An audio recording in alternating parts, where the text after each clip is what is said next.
Wow. Look at that. I'm back live on Facebook. I used to do lives all the time. And why did I stop?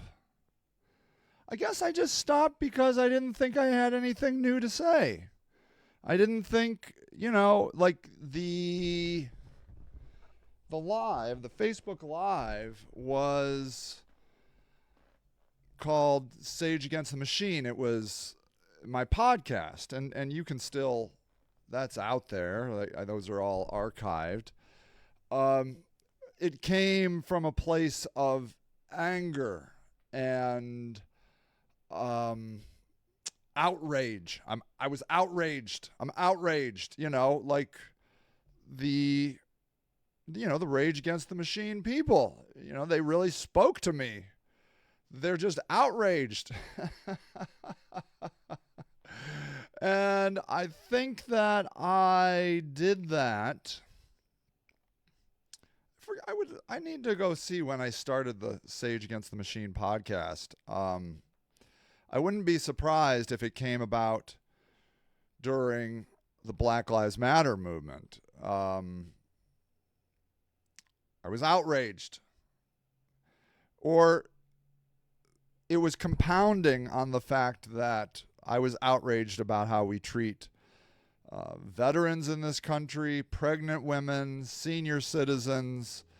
Everybody is eligible these days to live in a tent. I was talking to a young black man, I don't know how young, 30s, living in a tent. And I said, your grandfather didn't live in a tent. We are living in a world where we just accept things. We're like, yeah, people live in tents and they suck.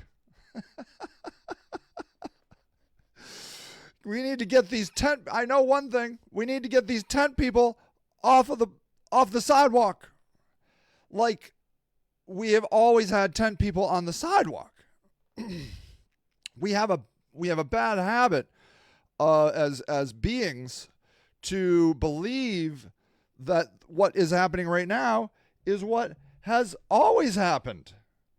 And that is absolutely not the case. People did not live on the sidewalk in tents in America. They didn't do it. I was outraged. Outraged, I tell you.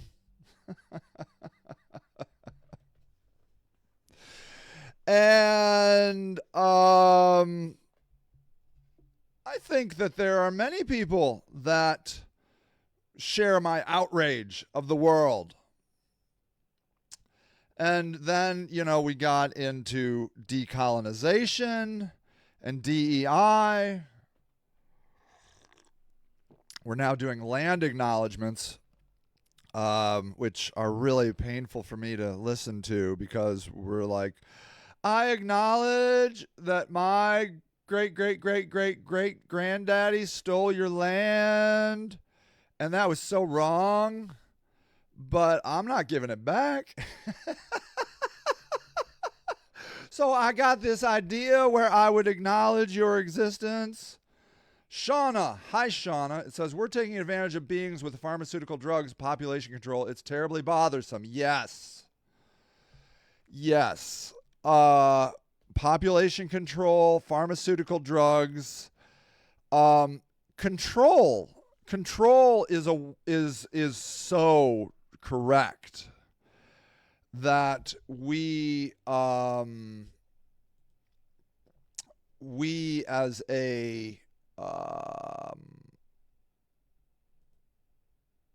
society, our answer is get in line, shut up, and get to work.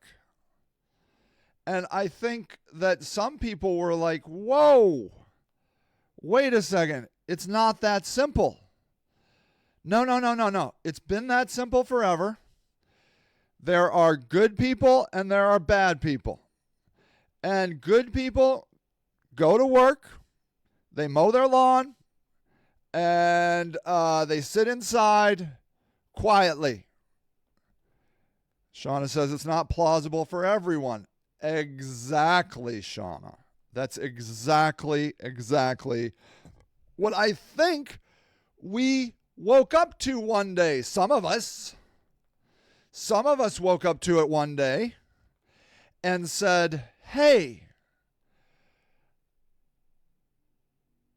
we're not all given the same opportunities. Oh, no. It's called the land of opportunity.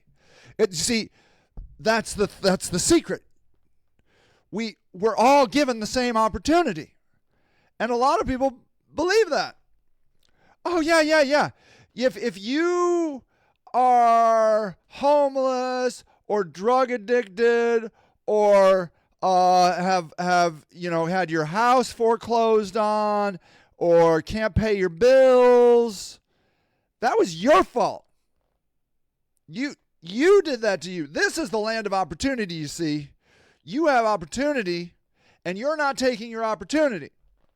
And some more enlightened people were like, hey, I'm looking around here, and I found out that we don't all start on the same square. Some of us start 10 squares up. Some of us start 10 squares back. And some of us don't even have a flat board to work on. It's all craggy and rocky every step of the way. We start 10 steps back and we have a mental disability. We have a mental health issue. We come from families who were addicted and, just started us out the gate with all these high number ACEs scores. And so not only did I start in the back, but to catch up is going to be so much harder. And so I became outraged. Many people became outraged. And we took to the streets. And the vast majority of us walked around in hot sun, up hills and dehydrated, but we walked around. Sometimes we dared even walk in the street. That was right on the edge of acceptable, because we all know violence is never acceptable. And if you look around, you might be aware that is kind of a two-faced truth. It's not acceptable for us to be violent, but it's absolutely acceptable for them to be violent. Well, Sage, of course we have to be violent. We're protecting you. Who protects me from you, man? Well, this is the land of opportunity. You don't need to be... We're here to help. We're here to help.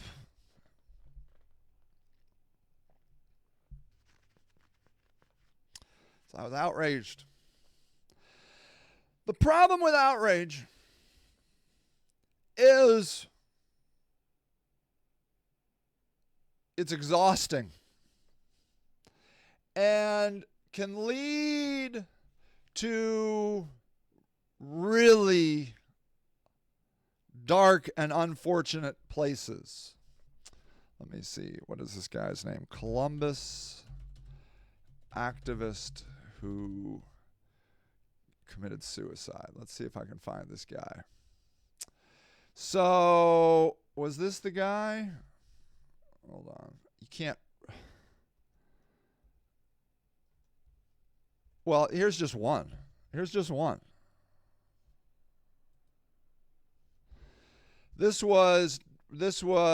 article was written, this is Columbus. This is just Columbus. Activist death ruled likely a suicide.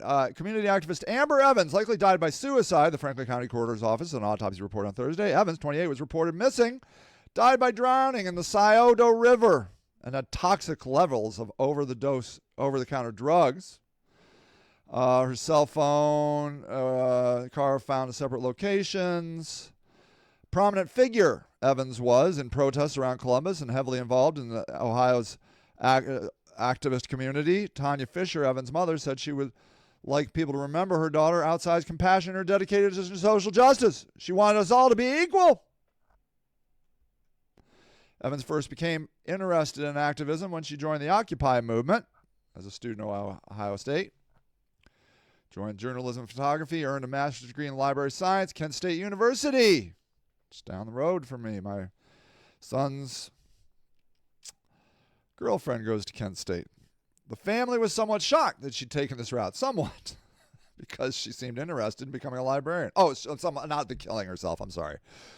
The social activist. Became an activist. It just doesn't make sense. So why do you think she killed herself? This was the guy I was thinking of. This guy, 23-year-old black activist. I just get rid of this advertisement. Okay.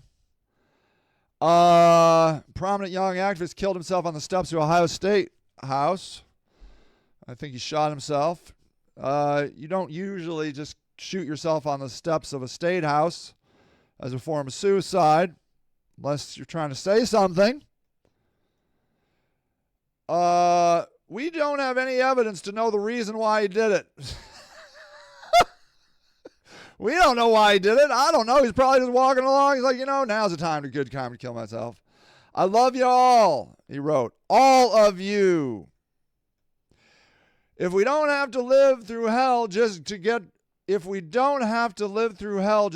heaven. By the afternoon, his social media post had darkened further. My demons won today. I'm sorry. Just days before his apparent suicide, he attended an NAACP, that's how you say it, Image Award with his mother. He got an award. Pictured on Instagram, showed him dressed in a red suit jacket, matching bow tie. Helped coordinate Black Lives Matter protests in Ohio following the death of Michael Brown, the unarmed black teenager killed in 2014 by a police officer in Ferguson, Missouri. He also founded a youth mentorship program. An activist to his soul, wrote fellow activist Shaun King, fought tirelessly in Ohio. And then, of course, we have the people that set themselves on fire. That's one of those things. Very sad. Yeah, Fred Hampton. Exactly. Everybody know who Fred Hampton is? Very important figure. Deputy chairman of the Black Panther Party. They just straight up murdered him. Police broke into his apartment and I think just shot him in the head, right? Didn't they? They're like, well, if he's not going to kill himself, we're going to have to do it for him.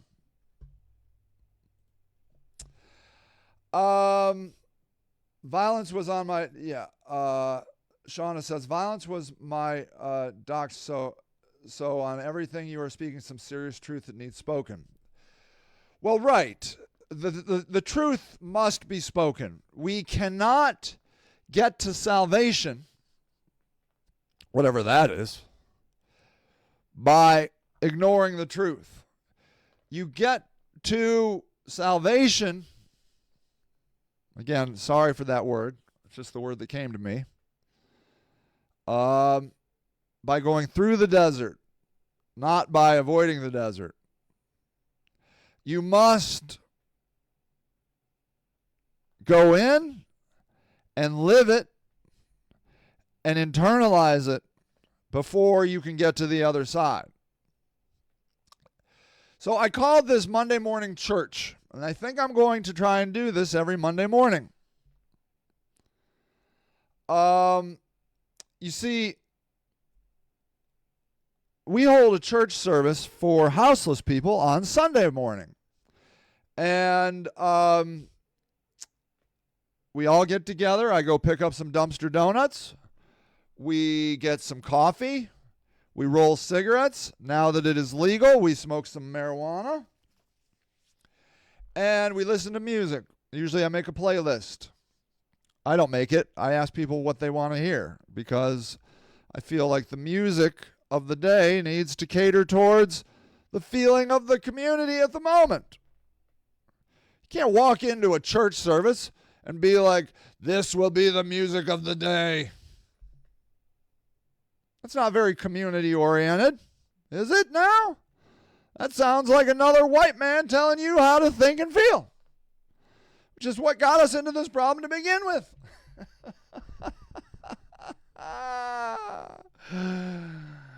And so I would like to be your spiritual therapist because I don't think you have a spiritual therapist. I'm a little concerned you don't have a psychological therapist because they're expensive and for rich people. But I would like to offer some input on your spiritual life. Now, I believe, and it's just my belief, I have no scientific proof of this, and there are scientists like Skinner, I think, B.F. Skinner, who died in the wool behaviorist, who would completely disagree with me. Maybe he's right. He was a little extreme, but what are you going to do? Genius guy. I believe there's a mind, body, and soul, or spirit. I don't like the word soul. That's a confusing word. Spirit. I like spirit. And for me, I believe that you need to work on all three if you want to be comfortable in the world. If you're not working on all three of those things, there's going to feel like you're off. You're a little lopsided. And so I would like to offer my perspective on the spiritual component of the mind, body, spirit situation. I have some beliefs about the spirit, as many white men often do. But I want to bring mine up because I feel like mine are a perspective that is not as common as other people. And what I want you to know is you are perfect. You do not need to change. You're getting into heaven. Everybody gets into heaven, whatever that is. We can talk about that some other time. That's not this conversation at the moment. You have not angered God. God, you know those little betta fishes? They're so angry. You can't even put two in the same bowl. You have to put them in their own little bowl because they're so pissed off. But people collect them. They like them because they're cute. They're look at that little angry little fishy. And sometimes they put the two bowls together and they watch them fight against the bowls because they hate each other so much. They're look at the little fishy. That's how I feel God is about us. Whatever God is, whatever heaven is. Those are words I'm just throwing around at the moment. Perfectly imperfect. Yes, Shauna, brilliantly said. Perfectly imperfect. We are not. I'm not suggesting we're a mess. We're a complete mess. Just look at your feelings. You feel angry, sad. 1 minute you're sad, 1 minute you're happy, 1 minute you're sad, 1 minute you're angry, you're happy, blah, blah, blah, blah, blah. And a lot of times it just has to do with the chemicals in your body. You shouldn't have eaten all those donuts 5 minutes ago because now you're crashing and now you're all bummed out. Or you took too much ecstasy last night and now you're all down in the dumps. Drank too much alcohol. Now you're down in the dumps. You felt great last night. Feel terrible this morning. And if you pay attention to your feelings, you'll feel that throughout the day, even if you're not getting over some sort of weird hangover because you ate too many donuts, did too much ecstasy or alcohol. So much anger, hate, and fear, Eileen. So great to see you. And that's why I thought I would start today. Because I don't know if you heard, but somebody tried to shoot Donald Trump. Do you say President Donald Trump or do you say former President Donald Trump? I want to say whatever is accurate and least offensive to people who support Donald Trump. Shauna said it's from a song called Between Satsang, like church. Oh, I like it. I like it, Shauna. So I thought today was a good day to start Monday morning church because I feel like some people are probably feeling some sort of way. And what I want you to know is whatever way you're feeling, that is cool. And you are right. Whatever you're feeling is cool and right. But the more you feel about a certain worldly thing, you're probably also missing the full truth. Okay?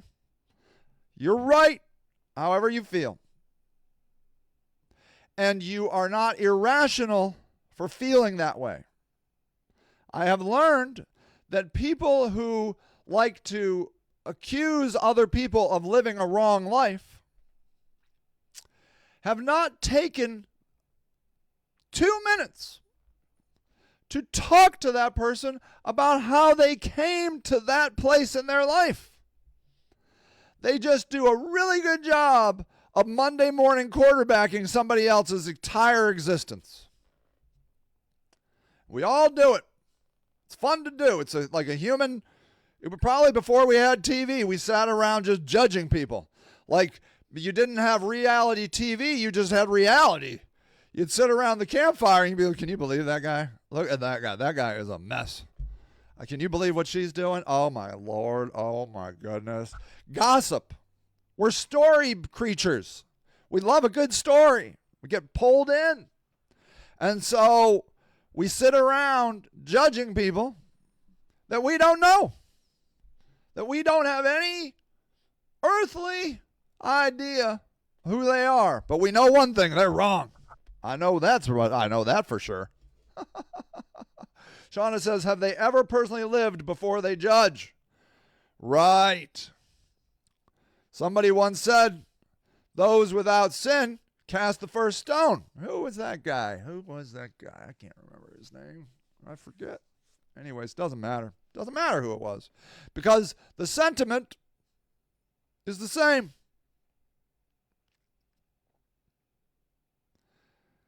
The sentiment is what matters. You're going to throw stones. If you're going to throw verbal stones or actual stones, Jesus, or bullets, maybe you should take some personal inventory about yourself first. And then we had an interesting houseless church service yesterday where somebody brought up, they were like, look, if you're going to punch that guy for stealing, why don't you start attacking everybody who stole? You're just going to be fighting everyone. Everyone stole. And who on planet Earth hasn't stolen? Oh, I've never stolen, Sage. Not me. Have you ever eaten some chocolate? Do you know how they make chocolate? Do you know how they make shrimp? Do you know, not make it, but cultivate it? Your phones. You're stealing people's labor all the time because you want something cheap and easy. And you probably all have stories about how you stole a piece of candy when you were a kid. You literally did it. You literally actually stole something. How about all that Napster downloading you did? Stealing music, stealing movies, and justifying how, oh, nobody's being hurt by that. You stole it. You stole it. Shauna says, societal norms, expectations are really gross. Yes. The courts are so corrupt. The kids are learning the wrong ways. Technology is gross. Correct. And it's also beautiful. They are stealing kids. People do steal kids, yes. I've seen child services steal kids right off of a picnic table. I've seen it happen. I also, 5 or 6 years later, met the mom who got the kid, and she showed me pictures of how happy this kid was on vacation. And man, that turned my face around. I saw, like, the whole story is, if that's not clear, I was working with a homeless woman, and Child and Family Services took the baby. I was there that day. The baby was sitting on a picnic table, and they came and picked that baby up and walked it to a car and left the mom. And I could only imagine how that mom must have felt. She was trying so hard to keep that baby. And she wasn't living in a tent at that time. She was, anyways. And then one day I was at Sam's Club, and the adoptive mom came up to me and said, "Hey, Sage, I just want to let you know that I'm so-and-so's adoptive mom." And I'm like, "No way." And you're like, "Oh, yeah." And he's like, "Here's some pictures of him." And she showed him, and, this kid was loved and had a life of resources that they would have never had. I don't know if that matters. But, like at a freaking beach house in the Outer Banks or something. I don't even know where this kid was, on a beach, living the high life. And I was conflicted. And if you're not conflicted by virtually everything that happens in the world, you are only seeing a part of the world. Okay? You see, we liken darkness to bad. Light good, dark bad. No. Wrong. You have nighttime and daytime. Now, maybe you prefer one or the other, but you need both. You need both daytime and nighttime. Winter can be very healthy. Forest fires. There are some trees that will only produce seeds after they have been burned at a high temperature in a forest fire. If you are denying part of the world because it is bad or wrong, you are denying God. Whatever God is. We haven't gotten there yet. It's the first episode.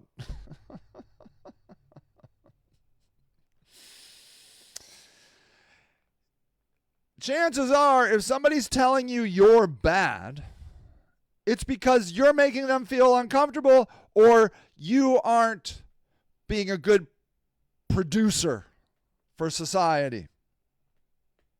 Okay? That is the first message. You are fine. You are perfect. You do not have to change a thing about you.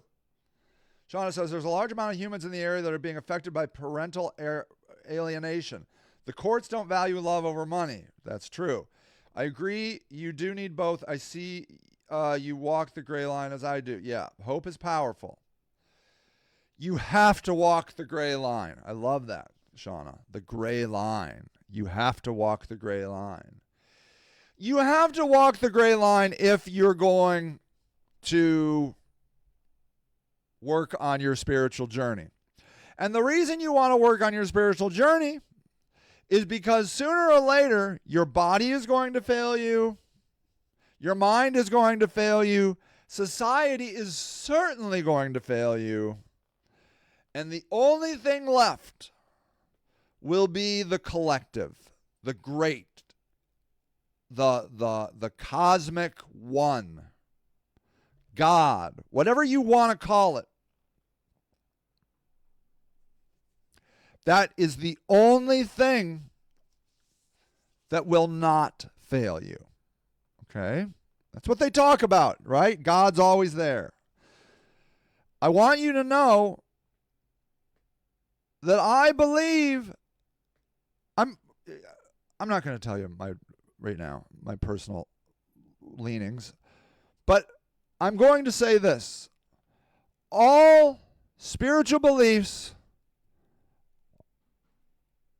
are both true and false. Wrong and right. Yes and no. Both. I love thinking about spirituality. I love experimenting with spirituality. It's so wonderful and so also ultimately disappointing. It's why people leave churches. I see it all the time. My fundamentalist friends, they're like, I had to leave that church. Why'd you have to leave that church? Well, they believed something I didn't believe. Oh, well, that's weird because I thought you were both fundamentalists. Well, yeah, but I don't believe in what they believe. Right. Exactly. You know how many Baptists there are? There are endless Baptists. My friend is very involved in a progressive Baptist church right by Harvard in Cambridge, Massachusetts. They're the most liberal people you've ever met. Beautiful people. But not Southern Baptist, I'll tell you. Who is the true Baptist? They're both true Baptists. They're both Baptists. They're both believers in God. They're both believers in the universe. They're both believers in something bigger than themselves. Okay? Talk about walking the gray line. I'm using words that some people are not going to like. Some people, atheists, for example, do not like the word God.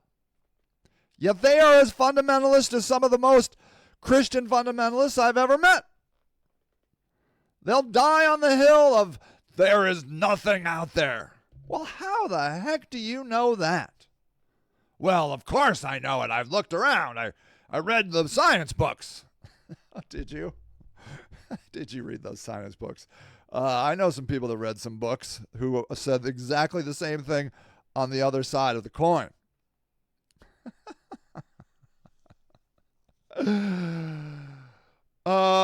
You're right and wrong. You're both. Yes, there's nothing. And yes, there's everything.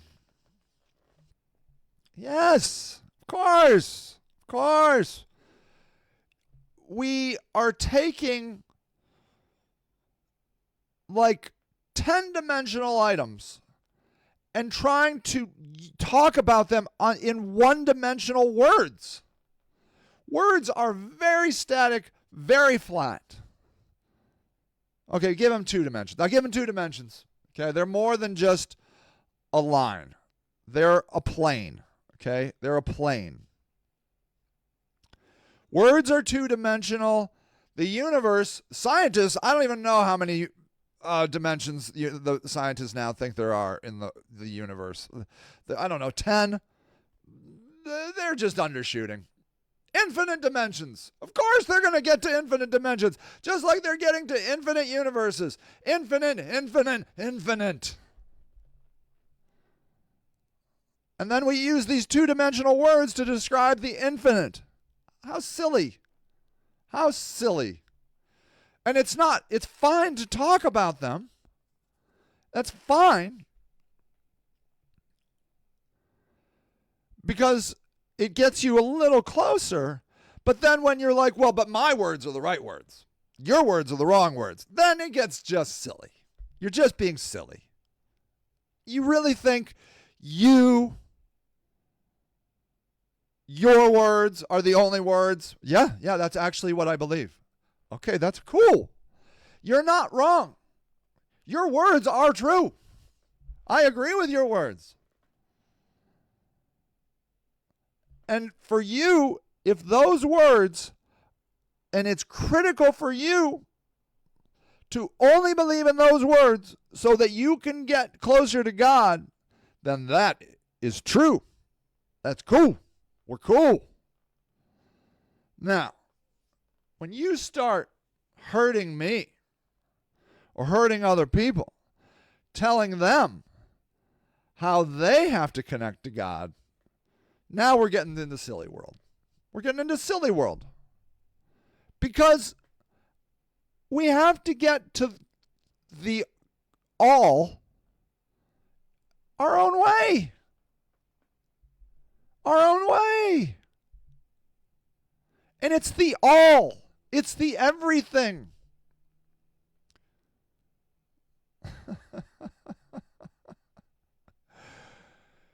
So, of course, you're getting into heaven. There's only one place. There's only one place. Heaven. You're going to be so chill and relaxed. You're going to be so relaxed. You're going to be like, wow, that was crazy. You're never going to believe. Oh, they're like, oh, yeah, man, I was there. That place was nutty. Woo! But you're not going to talk like we talk. You're not going to taste like we taste. You're not even going to have to say anything because everyone and everything will know it all. You'll be a part of the all. You'll be a part of the all. We have clumped together a bunch of cells on this little planet so that we can look back into the infinite. Like we've given ourselves, we've become TVs or viewers of TVs. I don't know which it is. I can't figure it out. I don't know. We became human so that we can look into the infinite for a blip of time so that we can be like, wow, that is cool. You're like, yeah, man, it was always cool. Like, but man, you see all those stars, man? I know. Oh, I know. I have seen it. I was down on earth and I got the blessing to look back at us. And I was so small, but it was beautiful being small. It was beautiful worrying about my birthday and worrying about Donald Trump, worrying about the election, worrying about the smallest insignificant things, because it gave me the chance to worry. It gave me a chance to hate, to love, to feel fear. It was so beautiful because I have all of those and I know what that is, but I never get to feel them unless I'm a human. I feel them in such power. So what I want you to know is the community is probably where you're going to find happiness, if that's what you want. You don't have to get for happiness. Nietzsche would say that's a cop-out. No. Feel envy and desire and achieve things. Burn bright and die with blood and dirt on your face. That's a great way to live. But if you don't want to live that way, don't live that way. But don't change because you think you should change. No, don't do that. Change if you want to change because you're not satisfied with where you are today. And the clue I'm going to give you is, if you are with a community that you resonate with, you're going to be more fulfilled or more happy or whatever it is you're trying to achieve. Community is the answer, and society continually tries to divide us and separate us because they know that divided we fall and united we stand. You see, we know what is right. We know how people and the world should be treated, but they don't want that because they're living their intense journey of power And it's exciting, and it is beautiful for them. But the downside is it's on the backs of all of us. The only way they get to do their power journey is through churning us through their machines. And we can't be angry at them for doing that. If you find yourself in a life where you are an emperor or a president or an elite, I hope you live into it fully, because it's a blessing, a great gift. But I hope also that maybe you come into it with some awareness and you say, you know what? I have taken all that I need, and I know how to take. I've become an expert at it. I can take and take and take. Ruthless execution. That was me. People feared me because I was so powerful. And I lived that. And I don't need to live that anymore. I am done being ruthless. I am now part of the community where we are all just out here on this little rock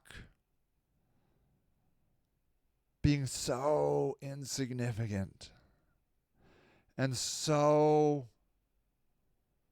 irrelevant, yet so beautiful and so terrible and so ugly and so afraid and so giving, that it is our littleness is so huge. You can't live wrong, okay?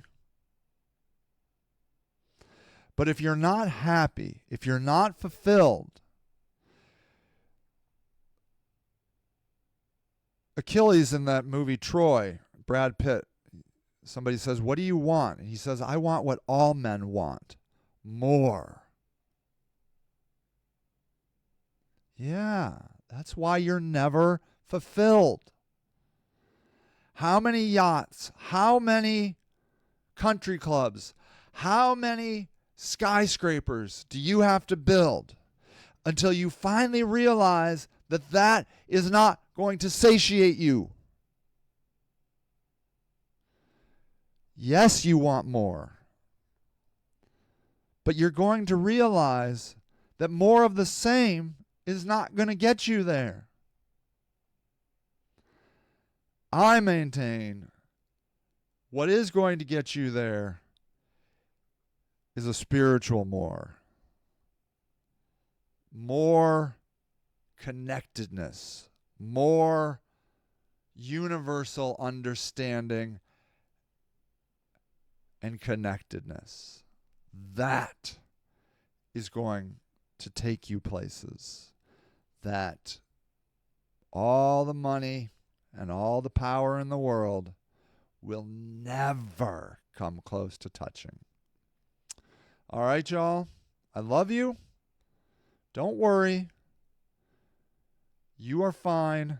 The world is fine. No matter what the pundits are going to say, they're going to try and terrify you. They're not going to come together. They say that we're going to come together like for the first 5 minutes, and then they can't resist the power to divide you and manipulate you. So they're going to come for your fear. But what you need to know is it's all going to be okay. But Sage, what if he becomes president and he's president forever? Who cares, man? Who cares? A, he's going to die. B, Rome became an empire. Now, Rome's a lovely place to visit. Go to Rome. I haven't been. Have you? They build amazing things. It doesn't matter, man. But Sage, they're going to make me wear burqas. Who cares?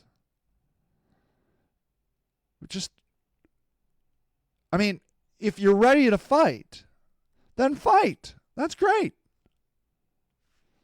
But if it's eating your soul and you're terrified and you feel like you can do nothing, let go. Let it go. You're still going to eat. You're still going to have friends. You're still going to do the things that really matter to you, which is hang out, eat some food, go for a walk, pet your dog, love your kids. That's it. It's all going to be fine. They're doing this to terrify you, and the terror is an illusion on both sides. Both sides. But Sage, Joe Biden has ruined America. No, he hasn't. It's the same America. It's the same America. But all the immigrants, I know, it's a problem. We got to get a handle on it. But it's not ruining America. You still have the greatest air conditioning in the world. I think our summer blockbusters are a little less than they're normally. I don't know why that is. I don't know what happened to summer blockbusters. I'm a little disappointed in that. McDonald's is a little more expensive. You shouldn't eat McDonald's really anyways. But you have enough food. You have your family. You have your friends. You have the sunshine. Everything is fine. Okay? Everything is fine. Breathe in. Breathe out. If it hurts you and it's not adding to your happiness or fulfillment of life, walk away from the news. Walk away. Turn it off. Everything is going to be fine. Okay? I love you. I love you. I love you. And maybe I'll come back next Monday for Monday morning church. All right. I'll see you. Bye.